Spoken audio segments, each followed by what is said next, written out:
Yes, people, welcome back to the 55th episode of the Backpacking Psychonaut. In today's episode, we're going to discuss how modern men are turning weak. And I want to tackle this concept from different perspectives, from an environmental perspective, from a societal perspective, and also from a psychological point of view. So I think it's going to be an interesting episode. And I think I'm going to allow myself to elaborate on some current thoughts that I'm having and also problems that I deal with as a 25-year-old man in modern society. So yeah, I think it's going to be an interesting episode. So I hope you enjoy.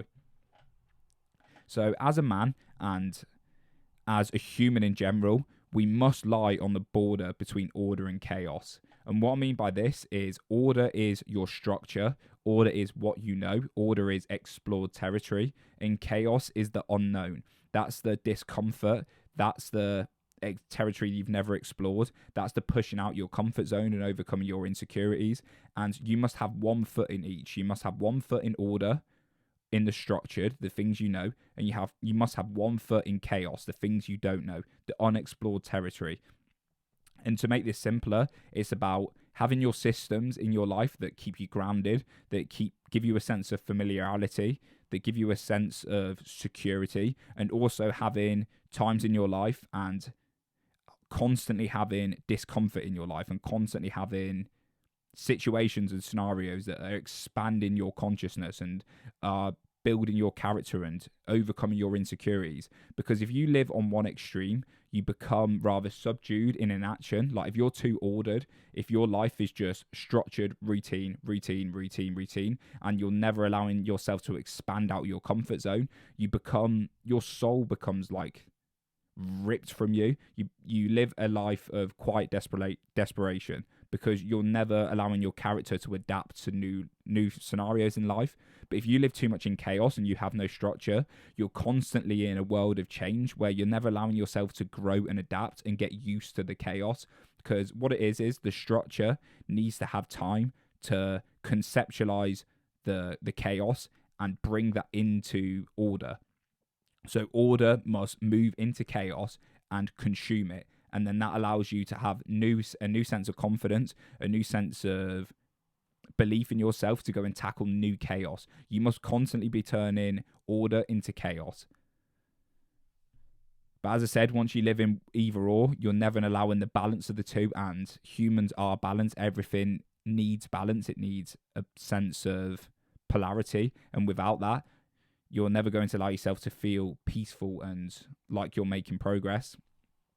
And this is perfectly conceptualized by the yin and the yang symbol from the Taoist religion. If you look at the yin and the yang symbol, they've got the yin at the bottom and the yang at the top, which one is white and one is black. Black is chaos, white is order.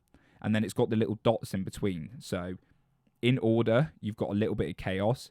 And in chaos, you've got a little bit of order. And then there's the wave in the middle. And you want to be sat on that wave. You want to have one foot in order and one foot in chaos. And within order, there is always the ability for chaos. And with chaos, there is always the ability for order. And that's when you're exploring one. You've got to find patches of the other in that. You need both in your life to progress. So from a religious and mythological point of view, which are kind of just stories of telling us how the human psyche works, it's been very clearly passed down for thousands and thousands of generations that we must live on the balance between order and chaos. And if we look at where we are as a modern society, if we look at the structure of modern society and how weak it is making us and how distracted it is making us, it seems to me that it's ripping away chaos and also ripping away order at the same time. We're kind of in this unknown land where we have a foot in neither. So what I mean by this is, let's look on the chaos perspective. Chaos has been ripped away from us in a way where we have been subdued by instant gratification to not take action on the things that make us scared. We have been like controlled and manipulated by social media companies and by technology and by the habitus of society to never push out of our comfort zone, because anytime a fear comes up, anytime we get an insecurity or an anxiety, we have a mental pacifier in our pocket that we pick up and scroll through, which gives us little dopamine spikes to make us forget the facts that we are anxious or insecure. And from an evolutionary point of view, the anxieties and insecurities are to keep us safe. But because we don't live in in a human society now that is needed to constantly be in survival mode. These anxieties and insecurities are there for us to take action on. They're there to alert us when things are not being dealt with and things need to change. But when we're constantly suppressing our anxieties and our insecurities with digital pacifiers, which is e.g. our phone, we're never pushing out of our comfort zone and tackling our insecurities and anxieties, and it's ripping us away from progressing in life. So it's taking away chaos because everyone's so concerned about what other people are thinking about them all the time that we've been kind of suppressed into inaction. It's also taken away order in the sense that people can no longer stick to daily routines. People can no longer ground their self and be mindful and be aware of what's happening in their scenario. They can never have time to sit there and be still and look at their situation in a objective point of view because of the constant distraction that's going on around us. Because anytime you feel bad about yourself or insecure or anxious, you don't take action because you don't need to, but you also don't reflect because you don't need to, because we have the capability just to use our phones to distract ourselves or use some sort of media or entertainment or food or whatever it may be. So we're living in a very sorry state where we're not allowing ourselves to develop order, but we're not allowing ourselves to explore chaos either. And I'm really starting to see the disease that is coming from man's lack of purpose and man's lack of exploration of his own insecurities and his own mind. The world is not something that gets explored anymore. And we could even look at this from a point of view of, look how late people are leaving their parents. Obviously, we live in a world where it's a lot harder to survive financially than maybe it was 50 years ago, 60 years ago. When you was 18, you could move out, you could get a house. We can't do that now. But men, especially men, are staying at home longer. And what they're doing is they're protecting themselves from the world. And people are not pushing themselves out of their comfort zone as much because we're allowed to get away with these things because how easy modern society has become. And I'm not saying it's a bad thing that it's easy, that modern society has become easier. But I think for the state of mind of man who needs challenges and needs obstacles to tackle, it leaves you with a kind of directionless soul where you feel like you're living a life of quiet desperation where you're yearning for something different. You're yearning for a challenge. You're yearning for growth, but you're so comfortably numb that you don't ever end up taking action because your situation is just good enough. It's not bad enough for you to take action, but it's also not good enough for you to feel confident and good about your life. You're stuck in this gap of quiet desperation. And it is hard for men when you're in that gap and when your life is comfortable and when you've got all the instant gratification there, you don't have to go out and take action. It's hard to have that necessary energy and that build up of, oh, something's gone wrong here. I need to take action. That need is gone. So you don't have that energy of your life being bad enough that you have to take action. You're kind of left to just ruminate and sit in your own thoughts and sit in inaction. And all that happens is you get older, you get more anxious, you get more depressed, and you become more uneasy with where you are in life. But if you can create that necessity out of your life, if you can create a necessity for yourself to change, you get that energy of action. And then more action breeds more energy, which brings on more results. So you must lead with action from this point of view. You need to start creating your own necessity in life. And I think it's important to set goals for that, but we'll come on to that later on. So yeah, we live in a time of limitless potential, but because of comfort, we feel very limited. And like, it's really strange how we are at a point in society where you can do absolutely anything. If you look at the technological advancements that have led to our modern day society, they have allowed us to have an abundance of access to information. We have probably the most potential to become the greatest versions of ourselves ever.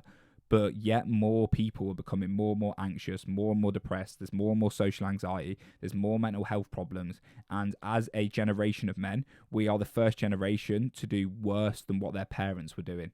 And this is having its implications on society, but it's also creating weak men because we're not going out and progressing in the world. We're just so recluse to our phone and our own thoughts, and we're so scared to take action. And I think this is because, as good as modern society is and how good information is, we've not been taught how to use this information. We've not been taught how to apply ourselves in the modern world, because it's advanced far too quick for us to conceptualize how to navigate it correctly. So yeah, as a man, you need to learn how to navigate this world properly. You need to learn how to navigate social media and the information era to your advantage, instead of allowing it to like dictate and control where you go.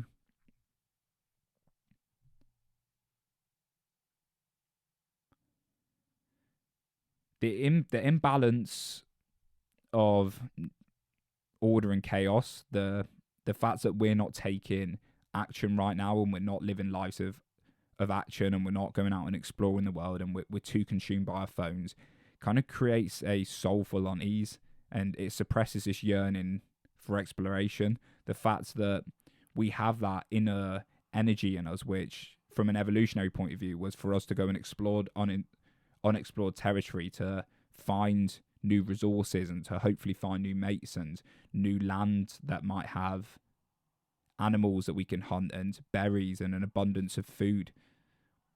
That energy to explore in the world is being subtracted into and directed into our phones and into the scrolling of TikTok or the scrolling of YouTube or Instagram. And yeah, it really does leave you with that uneasy feeling. And that uneasy feeling that you have as a man, and that everyone has at the moment, not everyone, but most men in modern society, where they just don't think they're good enough, or they feel stuck, you feel depressed about your life, is because you're not out in the world exploring, and you're not out in the world taking action and getting feedback from the world and growing your character, because your life is so habitual, and you've become so subdued by inaction. Your soul kind of feels this disconnect between the world and yourself, and you need to match them together. You need to get rid of the distractions in your life. You need to get rid of the fact that you're so easily controlled by fear, and you're so lazy that you don't want to take action, and you need to stop moving in the world to allow your soul and character to grow and develop and get feedback from the world. And that will solidify your identification of someone who goes out and overcomes obstacles and tackles insecurity, but without the yearning to go and explore, without the action that compounds into growth, you're never going to get that. You're just going to keep subdued, but you're going to keep still by fear and inaction. And your life, you're just going to get older. Your life's going to get worse. You're going to have more resentment to your family and your situation, and you're going to stay stuck. You're going to stay stuck in this habitual nature of never taking action. So cut out the distractions. It's really difficult to do that in modern day society, but be a man of worldly things, not let the worldly things dictate who you are.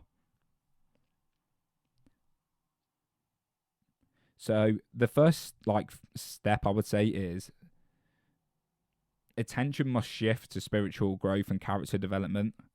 You must start looking at your situation in how can I grow as a person, instead of looking at I need money, or I need to do this, I need to achieve this material goal, I need to become shredded. Look at how can you grow spiritually, how can you grow from a character point of view. What is your biggest insecurity right now? What are the things that are holding you back? And go into the underworld of them, define them, get clear and aware of the things that are holding you back, and go down and tackle them things, and embrace the fact that you might be scared, you might be insecure, but work on overcoming that. And that's how you can start finding this purpose. It's how you can start embarking on the hero's journey. The conception of the hero's journey from like Carl Jung and Joseph Campbell is one of exploring the inner mechanics of your own mind. It's the one of diving into the underworld of the things you're insecure about, the things that make you anxious, facing them head on and overcoming them, adapting and building a character that is someone who can deal with them things. And eventually what made you scared, what made you insecure, now becomes your power. It becomes an energy behind you that you can use to propel yourself into a state of action, and to propel yourself into a state of overcoming chaos and building up discipline and character around the things that used to make you scared. Because whatever used to make you scared now is something that you can deal with easily, and you need to be constantly on this treadmill of overcoming things, because that is man's yearning. Man's yearning is to constantly be in a state of movement, to constantly overcome things and have challenges and obstacles to deal with. So start looking at yourself from an abstracted point of view, and look at the boxes of thoughts that you have around your life that holds you back. What is it that makes you insecure and anxious? What are the things that you need to tackle in your life? Is it that you hate your job and you want to get a new one, but you have this in essence feeling of insecurity and anxiety? Or is it the fact that you want to date in life and you want a more productive social group, but you're too scared to go out and socialize? Do you want to finally get healthy, but you're too scared to get into the gym or dedicate yourself to a workout program? What are the things that you could be doing that are going to grow you spiritually and from a character point of view? There's another really interesting bullet point I've got here, which attaches and fits into the concept of like the hero's journey, which is the ego's desire to be right hinders personal growth. And this is so fascinating how, from an egotistical point of view, your mind wants to reinforce where it is. It wants to keep being right. It doesn't want what's good for you. It wants what it thinks is right. So if your current beliefs about yourself and your current perceptions are you are someone who is anxious or insecure or has a feeling of inadequacy, that you can't take action, you can't go out into the world and manifest your potential, then it's going to look for evidence out in the world that you are someone who can't do that. And it's going to reinforce thoughts and beliefs of someone who doesn't go out and take action. So from an ego perspective, your mind doesn't want what's good for you. It wants to reinforce its own beliefs so it can kind of solidify itself as the foothold in your mind. It wants to be the kingdom of your mind. It wants to be the king of your kingdom. It wants to be the ruler of your mind. But you need to detach yourself away from this perspective, away from these thoughts and beliefs. And you need to look at yourself objectively and see, where can I take action? Where am I letting fear control me? Where am I letting my ego reinforce its own beliefs and its own perceptions of itself? And where can I abstract myself away from that, go and take action and start overcoming them? And every time you overcome and detach yourself away from the ego's perspective and you tackle the underworld, you go into chaos and you overcome the things that make you anxious and afraid, the more you develop your character as someone who is like this boundless, limitless potential that we all are. But the ego only wants to be right. So it could be like really negative things, like you might think you can't socialize, or you're really ugly, or you're never going to make money. And why would your mind want to reinforce them? Why would your ego want to believe that? You would think you want more for yourself, but your ego wants to only reinforce the fact that it doesn't think it's good enough, because all it wants to be is right. It doesn't want growth. It doesn't want discomfort, because discomfort actually kills bits of your ego. So when you go out and give it conflicting evidence, when you go out to the world and you go and socialize with that attractive woman, or you go to a new friendship group, or you go and get a new job, you're going to have all these feelings of insecurity and anxiety pop up, because that evidence is conflicting against the ego's beliefs and the ego's perceptions. And if the ego only wants to be right, not what's good for you, then any conflicting evidence that you give that, every time you push out your comfort zone, you're going to be met with a barrier of discomfort in feelings, a barrier of insecurity, anxiety, social anxiety, fear, whatever that feeling is. That's going to be your ego inflaming to try and get you out of that situation, because it wants to be right. But if you can sit in that discomfort, if you can detach away from the negative feelings that arise from pushing out your comfort zone, then that's going to allow you to overcome the barriers of the ego. The box of reference that it's put you in with the thoughts, the negative thoughts, the insecurities, the anxieties, if you can sit in that and observe it and still take action regardless of what your mind's telling you to do, then you break away from the shackles of the ego and you allow yourself to grow into the limitless potential that is the human character and the human essence. And that's the beauty of being on the balance between order and chaos. It's constantly breaking out of the concepts that you've boxed yourself in with and exploring yourself to new territory to allow yourself to grow as a person. And that's where purpose arises from. That's where a sense of progress comes from. And that's where you get the essence of what it is to be a human.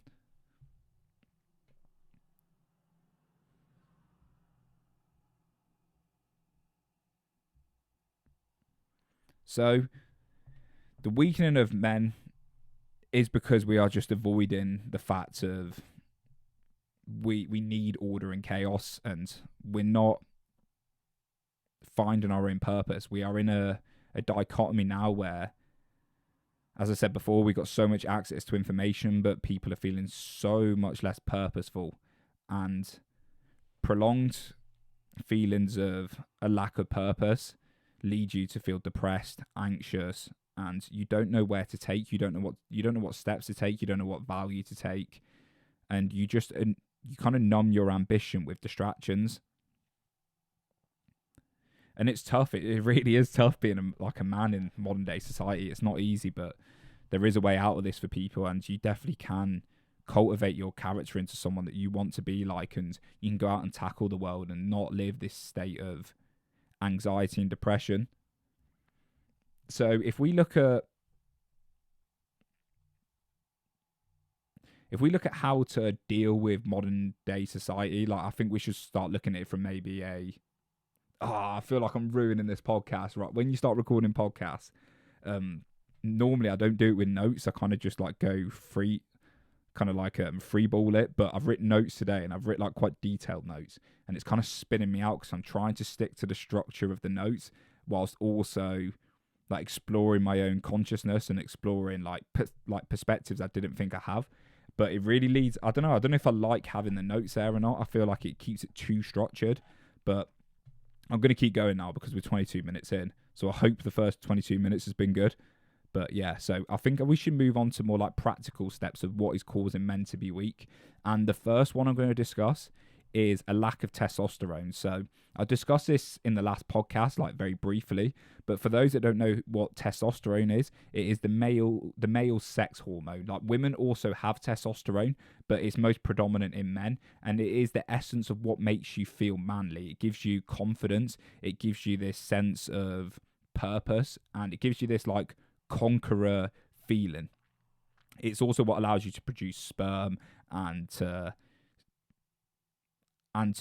seek out mates. It gives you your libido, your sex drive. So it's very important for a man to have good levels of testosterone. But in today's society, since the 1920s, males' levels of testosterone have been dropping 1% every year. And it's got to the point now where modern men have the testosterone of someone who was 70 years old about 100 years ago. So we are now the same from the male perspective, from the male hormonal perspective. We are now the same from a 20-year-old to what 70-year-olds were 100 years ago. And that is absolutely bonkers. No wonder people are so depressed and so anxious and have a lack of confidence when all of their hormones are out of balance. And for those that don't know the power of hormones, we are kind of just hormonal machines. I don't actually know how much of our conscious awareness is dictated by our awareness, or is it dictated by the physiological effects of our body? And if your hormones are out in balance, you're going to be creating less serotonin, you're going to be more stressed, more anxious, more depressed. But if you have optimized hormones, you're going to feel really good all the time. Your immune system's going to be better, your energy levels, your endocrine system, everything about you is going to flow and feel easier. So the main hormone for men is testosterone. And because we've got a severe lack of this right now, it's really showing in men's ability to be courageous. The higher testosterone you have, it's been shown by studies that the more courageous men are and the more willing they are to take risk. And in today's society, if you're willing to take risks often lead to exponential results. And the more risks you take, the more results you get. And the more results you get, the more positive reinforcement you have to take risk. And then it kind of compounds and it leads you to actually getting what you want, because you're going out into the world and actually manifesting things through your ability to take risks. But when you have a lack of testosterone, it's like you've constantly got this person second guessing yourself. It's like you've always got this thought or this feeling that things are going to go wrong and things aren't going to work out for you. And this keeps you still. It stops you from taking action. And from a mating point of view, like people, or from an evolutionary point of view, men who had low testosterone wouldn't go out and speak to that woman, or they wouldn't go out and fight another man for another woman, and they wouldn't pass on their genes because they wouldn't take risks. So high testosterone men have always passed on their genes because they're willing to take risks and they're willing to go out into the world and achieve more to get more mates and get more access to women. But now, because we're all having a severe lack of testosterone, like the average testosterone for men now is like 300 nanograms per deciliter to about 600, whereas it would have been like 1,100 years ago. And that is a dramatic decrease. And what you're feeling like when you're 300 nanograms per deciliter to 1,000 is incomprehensible. I'm currently sitting around 600, and it's something I'm working on improving. I want to get to 800 to 1,000, and I will outline how I'm going to do this. But yeah, lack of testosterone is a real big problem for men these days. And yeah, because it's the male hormone, it's what gives you that feeling of manliness, the feeling of courage, and the ability to take action. Why this is happening is many reasons, and many reasons I'm going to keep discussing in this podcast. But the biggest reason why people are having a lack of testosterone is just because of the environment we live in and the society we live in. There's so many distractions that are causing us to get like a lack of sleep, not exercise, not go out and eat healthy or lift weights. And our health is the building block of testosterone. And because we're living in the most unhealthy society ever, that's obviously going to have effect on men's testosterone levels. So let's look for sleep, for example. So in the last like 20, 30 years, since the technology boom, and we now got like instant gratification always with us, we are now getting on an average 6 hours of sleep per night, whereas 20, 30 years ago we were getting an average of 8 hours per sleep. So that extra 2 hours that we're losing out on is going to tank your testosterone. If you do this consistently and you get an average of 6 hours sleep per night, you're going to have the testosterone of someone 10 years your senior. It's going to age you in a hormonal perspective 10 years because you're not giving yourself the rest that is required to rebuild your testosterone and come back to homeostasis. So there we are. There's the first one. Like a lack of sleep is causing people to have a massive tank in their testosterone. The foods we eat, how we're eating all this processed food and processed carbohydrates, processed protein, trans fats that are all causing inflammation in your body and not allowing your body to produce the chemicals it needs to have the correct hormonal balance. So the lack of unhealthy food, the amount of unhealthy food we're eating. Also the lack of exercise people are doing, because we live in a society where everything's on laptops and everything's on phones. We're not moving around as much. Think of a hunter-gatherer perspective. They were constantly walking across like the fields of the savannah. They were constantly moving all day, constantly interacting with people, constantly moving things around and picking things up and bending down and squatting. Because modern man sits in a chair for half of the day and barely does any steps, his body is screaming out for what it's meant to do, which is move. And this is causing us to have a lack of testosterone as well. So what are some natural ways you can enhance your testosterone? Because I actually think this is of vital importance. If you're listening to this right now and you're unaware of the impacts of testosterone, if you're unaware of what testosterone does for you, I suggest that you do some research into it and you get your blood test done. And you want to get a blood test done looking for your total and free testosterone, and also your SHGB and your albinium. Try get them 4 tested, but the most important ones are your total and free testosterone. But how do you mate, I'm really struggling with this podcast today, boys. This is so annoying. I don't know if it comes across to the people listening that I'm like flowing well, but like once you get stuck in your head that you're not talking or you're not communicating properly, it's really hard to get the thought out of your head. It's really frustrating. But what are natural ways we can boost our testosterone? So as I first said, is like look at optimizing your sleep. Make sure you're getting 8 hours of sleep per night. Make sure it's not disrupted sleep. You're not waking up in the middle of the night, going to the toilet.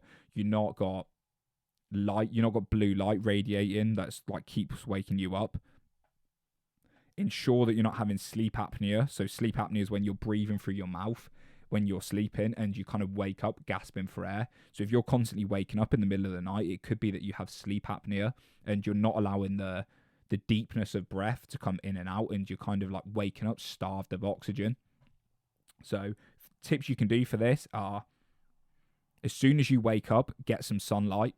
This is the most important tip. So the moment you wake up, go straight outside and let your eyes, the retinas in your eyes, interpret the sun, because this is going to set off your biological clock and set off your circadian rhythm, which is going to allow the chemicals in your brain to produce melatonin to make you sleepy at night. It's going to increase cortisol, which makes you feel awake, and then it's going to set off the timer to start the production of melatonin later on when you want to go sleep. And melatonin is the chemical that makes you feel tired. So make sure you're getting sunlight as soon as you wake up. The next thing you can do is about an hour before bed or 2 hours before bed, like stop using devices, because the blue light that radiates from the devices actually gets interpreted from your eyes as sunlight. So then it's going to increase the production of cortisol, which is going to make you feel more awake. This is going to cause you to like feel like you can't sleep in the middle of the night. So an hour or two before bed, stop going on your devices and allow yourself just to like naturally mellow down. Maybe light a few candles. Try and make your room as dim as possible. Also, just a stable sleep and wake pattern. Like the body loves habit and the mind loves habit. If it can do things habitually, it suits it because it knows when to produce the chemicals. It knows when you want to go bed, and it starts producing the chemicals for you to feel more relaxed and more sedated so you can fall asleep easier. So try and have a stable sleep and wake pattern. That's really important.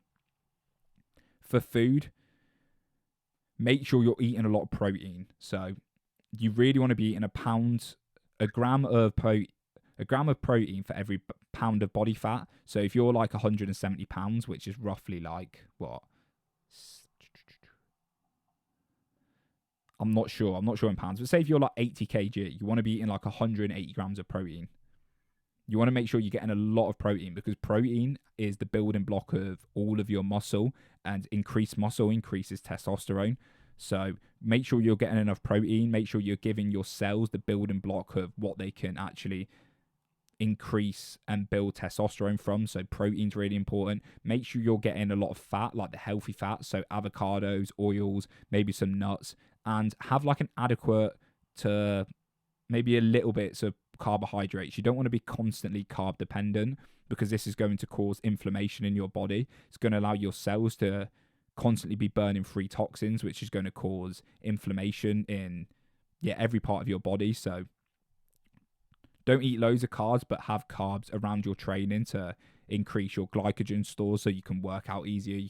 You can make more gains and put on more muscle. Also, insulin has a muscle building effect. So when you get insulin spikes, if you can time that in with going to the gym, so I'm saying like eat before you work out or eat after you work out, that's going to increase insulin, and it's going to give your muscles an extra boost of like rebuilding themselves. So yeah, a lot of protein, a lot of fat, adequate amount of carbs. And for exercise, go and lift weights. Lift weights and do hill sprints. For your testosterone, that is going to be crucially important. That's going to really allow you to like build muscle, also shock your system and the production of testosterone.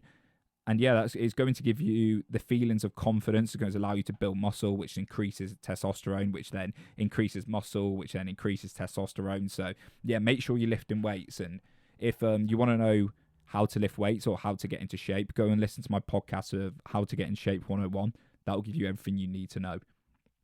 Another quick few tips for increasing your testosterone are a supplement called Tonka Ali, which is kind of a Chinese medicine.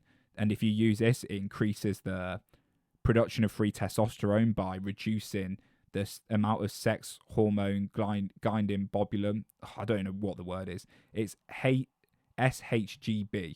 It decreases the amount of that which your free testosterone with your total testosterone attaches to, and it allows it to become more free testosterone. So then free testosterone's like floating around your system, and it can be attached more to the anabolic effects of your body, so the ability to put on muscle. So yeah, maybe take Tonka Ali, and cold showers are really good for this, like cold therapy, because it gives your body such a shock and your central nervous system such a shock. It produces more testosterone. So, and also saunas are really good for that as well.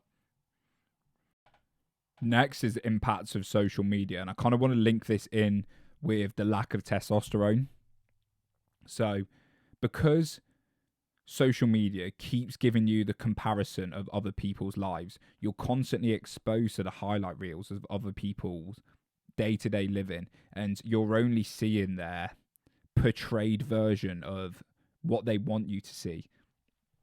You're constantly comparing yourself to the highlights of other people, and testosterone has this really weird effect that it gets increased or decreased by your perception of who you are as a person or where you are as a man. So let's say you have this perception of yourself that you're the leader of the tribe, and you're really confident in yourself, and you're on your purpose, and you're leading people, and other people aren't better than you, then you're going to have higher levels of testosterone, because you're going to see yourself competitively, you're going to see yourself greater than other people, and that's going to increase your risk-taking capabilities and increase your testosterone, because you believe that you can achieve things, you can go out there and pursue things.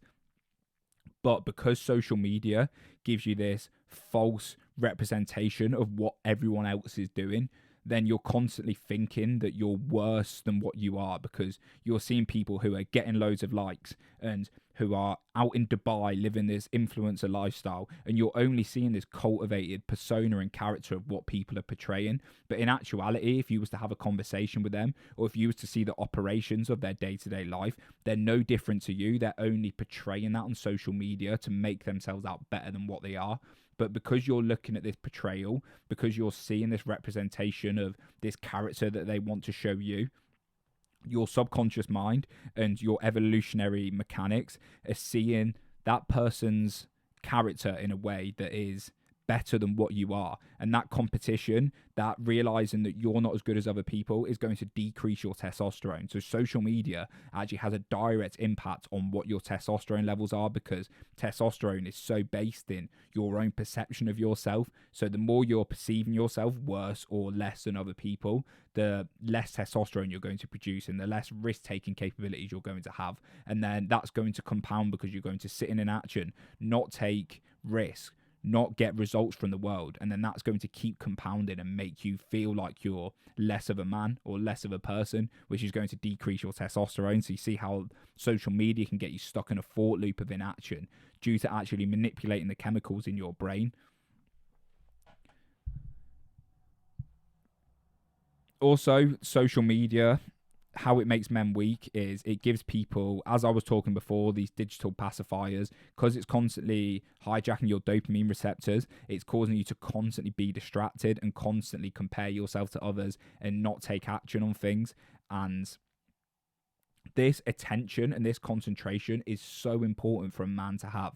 And because we're in such a severe lack of concentration, because people can't focus on what they need to achieve, we're not going out and pursuing things, because we're not dedicating the time to them. Anything that's worthy of pursuit, anything that's hard to do, takes time and dedication. That's just the natural way of how the universe works. If you put time and you are consistent and you work on things, then that's going to compound into results that favor you, and then they're going to compound into more opportunities.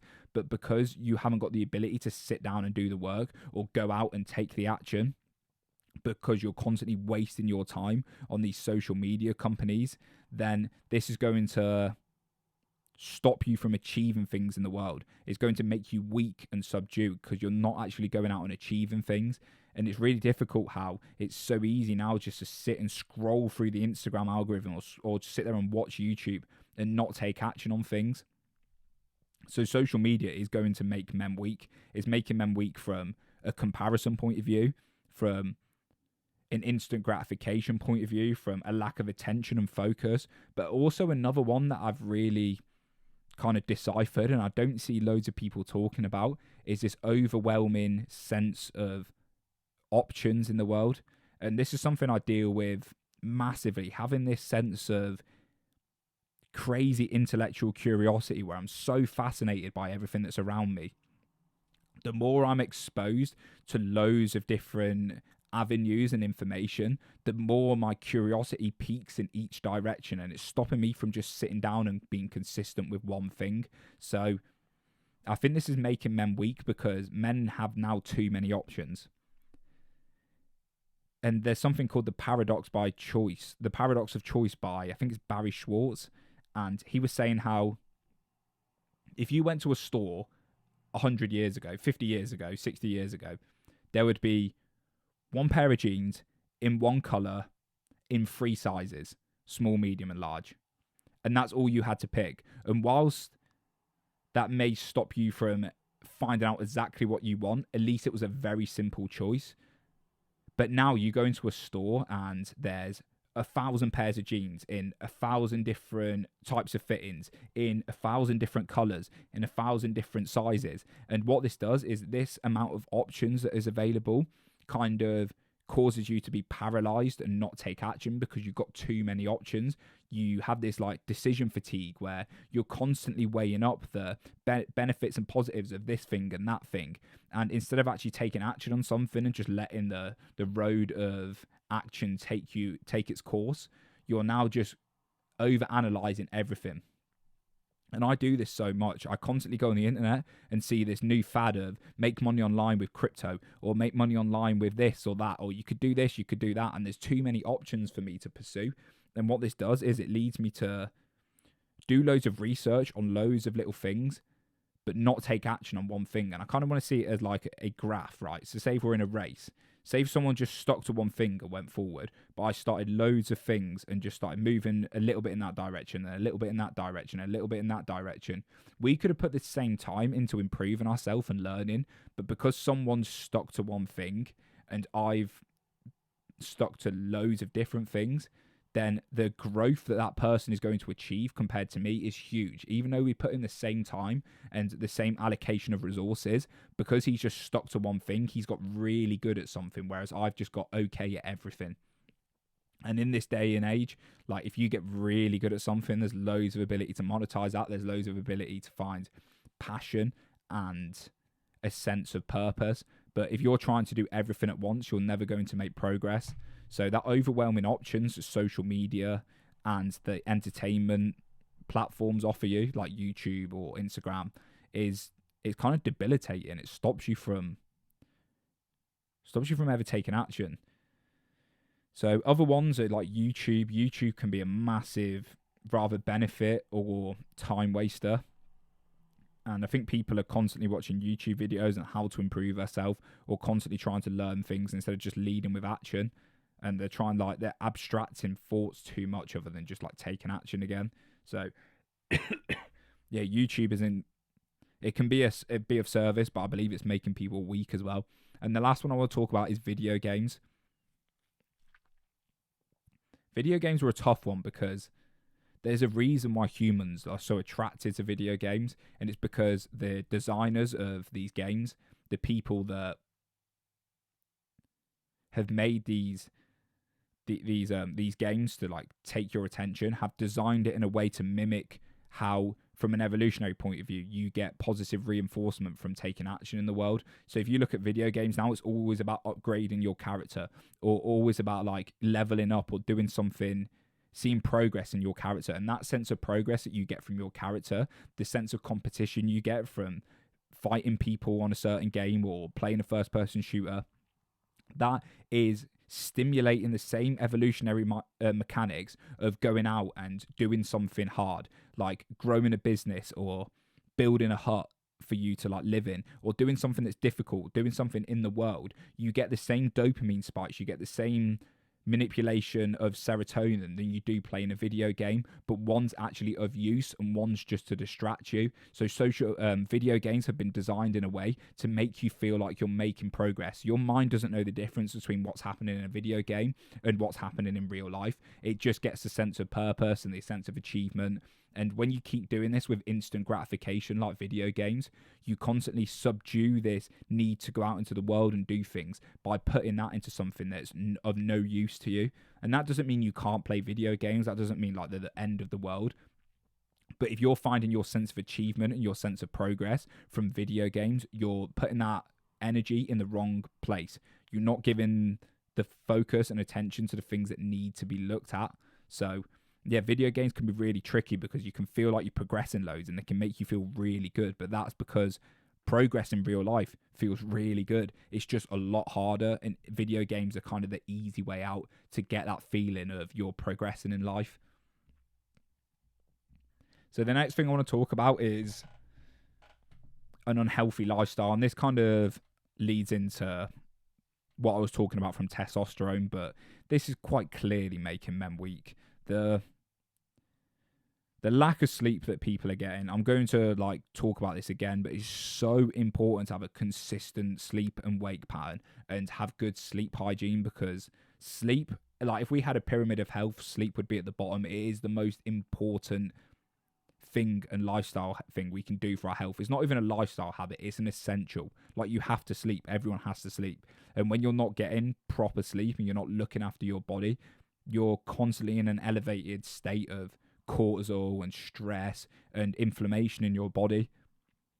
So prioritize your sleep and really think of it, how mad this is, right?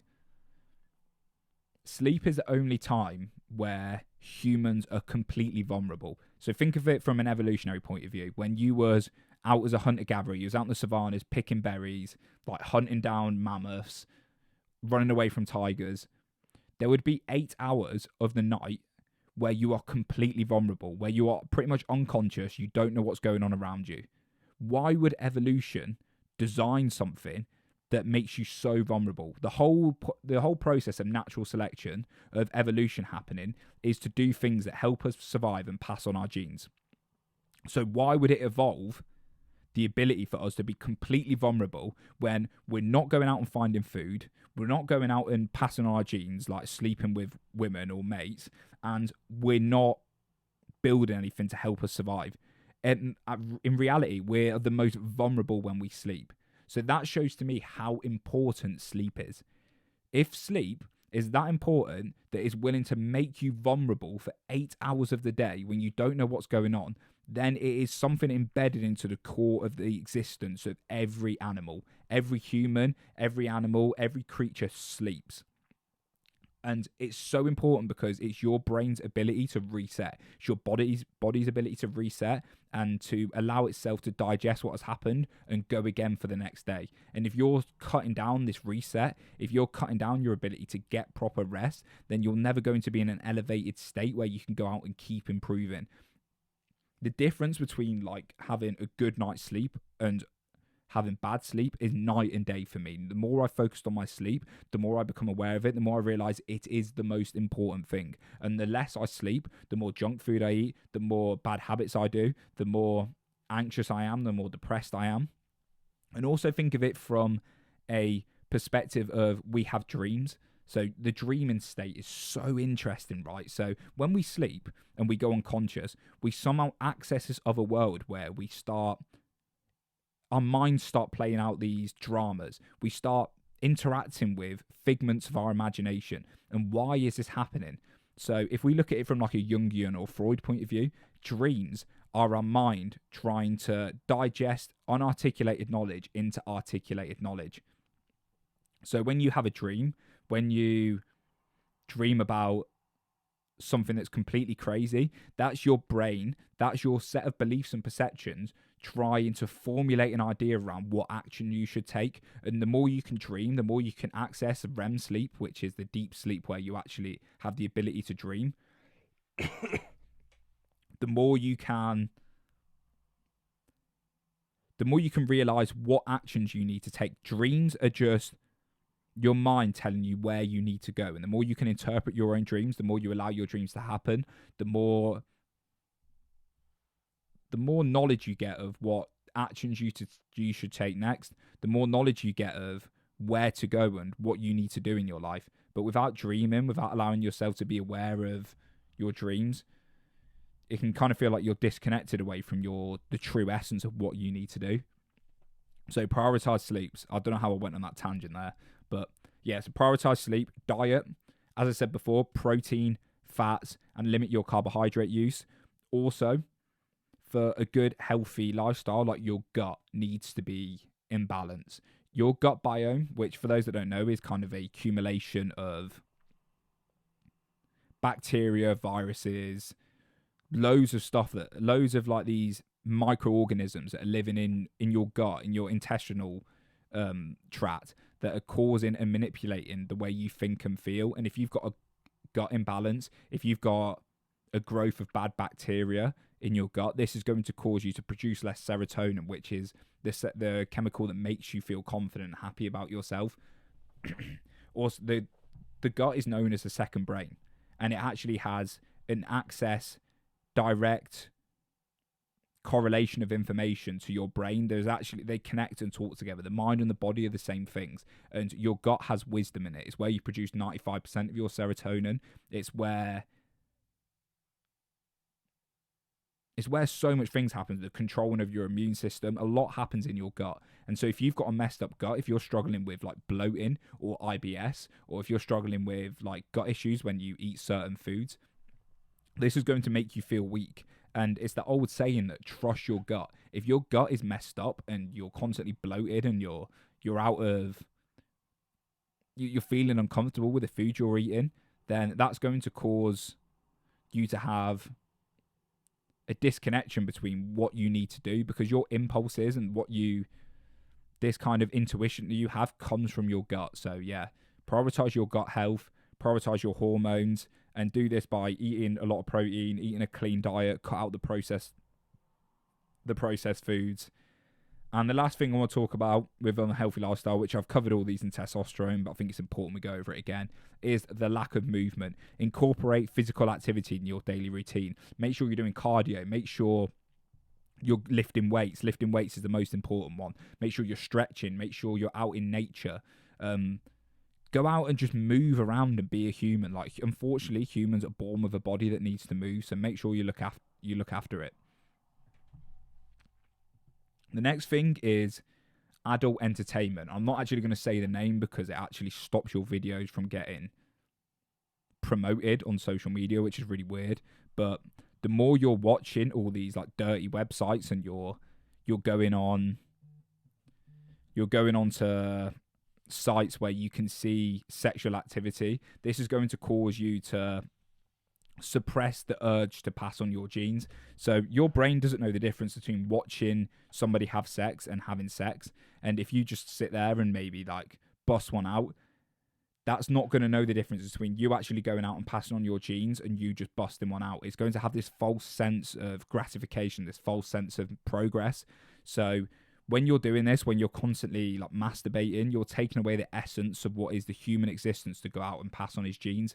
And that human existence to pass on his genes has a lot of energy behind it. It has a lot of purpose behind it. It's what makes you go out and achieve things in the world, because you want to stand out to the other mate, you want to stand out to the other sex. But if you're just constantly sitting at home like jacking one off, this is going to give your brain a false sense of progress. It's going to make you think you're doing as good, like better than what you actually are.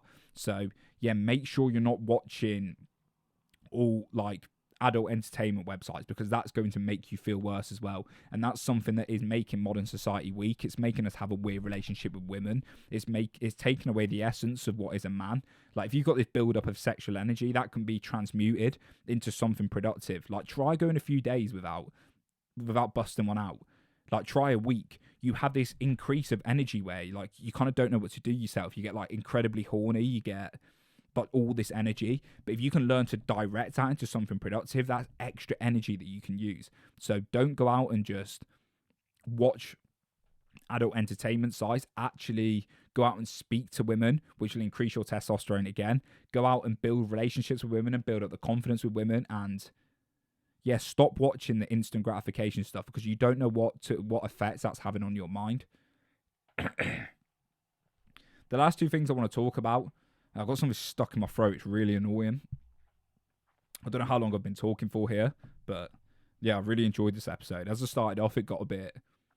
I got stuck in my head thinking this was a rubbish episode, but I think it's ended up being all right.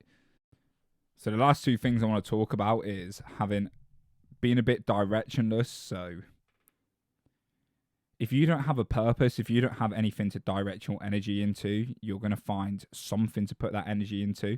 It's like... that notion of God.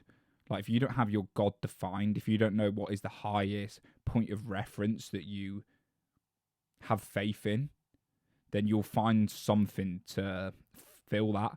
So what I mean by this is, if God is service to others, if that's the most important value that you have, then you will be of service to others. If your God, if your biggest value is to pursue something that's meaningful, you will do that. But if your biggest value is to impress other people, if that's the subconscious value that you have, then you will find yourself doing things to impress other people. You kind of fall back to your biggest, the thing that you find faith in subconsciously. So you need to have something purposeful to aim towards. You need to have something that's you're consciously aware of, that you can direct your attention to, and something that's like a bigger purpose, something that means the most to you. So you want to reflect on your personal values and passions and find out what actually gives you meaning, because if not, you're going to fall to something like impressing others or pursuing materialistic gains for no other reason than to improve your status, or something that's going to cause you to self-destruct or that's going to cause you harm. So you need to clarify, what is your biggest value, what's the things that make you move and give you purpose. And you do this by set short-term and long-term goals, have things to aim towards, start seeing progress in your life in any direction, pick a path, follow it with heart, and just see where it ends up and see the compounding progress that comes from improvement. And then you're going to start maybe valuing progress above everything, or valuing family above everything, whatever it is, and you'll start to become clear of what your values are. So you need to define a purpose, define a value that you want to live by, and have a lot of self-reflection with this. Try things, try and find out what makes you feel good, what doesn't make you feel good, and pursue these things through action and through self-reflection and through trying different things, because it's going to make you and give you a sense of purpose and clarity. And then be just continuous learner, like engage in activities that foster personal and professional development, anything that gives you a sense of improvement, anything that allows your life to develop. Really throw yourself into these things. And that doesn't always have to be from like a materialistic point of view. It could be something that develops your character, develops your confidence, your social skills. Just always find things that make you and push you out your comfort zone and make you feel good, because that's what is making men weak right now, is because we're constantly just doing things that are bad for us. We're making the wrong choices all the time. We're constantly eating the junk food. We're constantly avoiding the social situations. We're constantly going on social media. We're constantly doing the bad things, which is going to make you feel bad. We are just a correlation of our actions. We are just a result of every action we've ever made. And if we start choosing to make better actions, then the result further on down the line is going to be a better life. So make better actions now, have a better life later.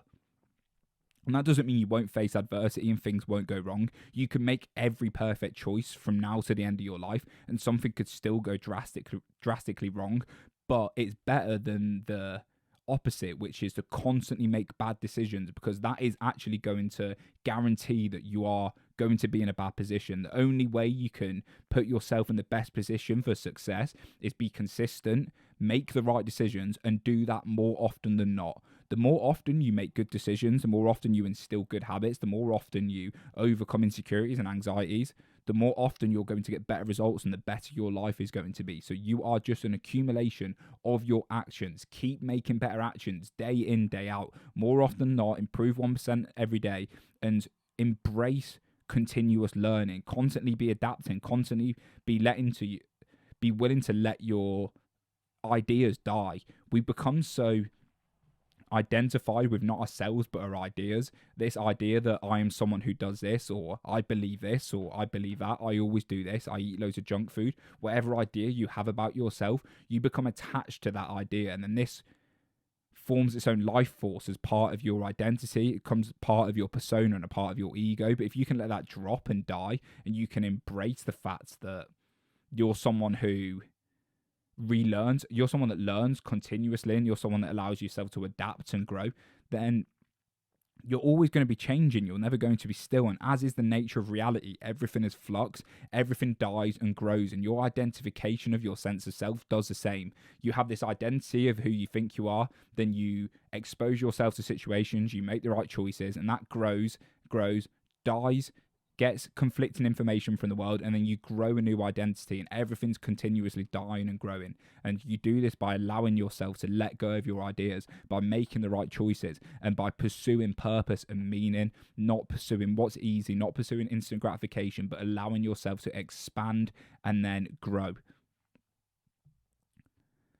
And the last one was just the comfort crisis of how, and I've discussed this enough. I kind of didn't follow my notes on this podcast. I went on just a bit of a tangent.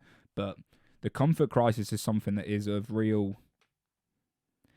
a real problem to us. And the more we sit in comfort, the more we pursue comfort, the worse we're going to feel, the less we're going to explore chaos. And as I said, we're not going to be continuously learning and growing. Like, really embrace discomfort. In a world of comfort, if you can embrace discomfort, you're going to stand out from the crowd. You're going to really develop a character of someone who is different, someone who is interesting, and someone who is of service, and is someone who, does something different. So, people, that's everything I've got to say. I hope you enjoyed that episode. It was a bit all over the place. I've not actually followed a structured podcast for a while, so I find it quite hard following the notes. But yeah, I hope it was really good, and I actually want to start getting some feedback from people, because I'm like 55 episodes in now, and I'm actually a bit disappointed with the way the backpacking psychonaut has gone. I think it's become a chore for me, which is not something that I ever wanted. I've kind of let myself go and not give it the time and dedication it deserves, and that's shown by the viewership. Like, I'm getting less viewers, and I just don't feel engaged with it, and that is my fault. That's my lack of responsibility. It's my lack of attention and my lack of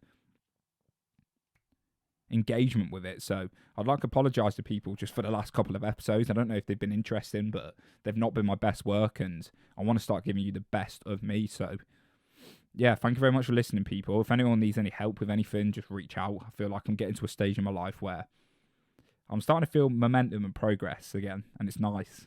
I can see myself having a really productive end of the year, really productive next year, and I can see me just overcoming anxieties and insecurities I never thought I'd deal with, and also achieving big things with the podcast and just life in general. So yeah, if you need any help with anything, if you feel like you're stuck in a rut, or if you feel like you don't know what to do with your fitness goals, or maybe you want to start meditating,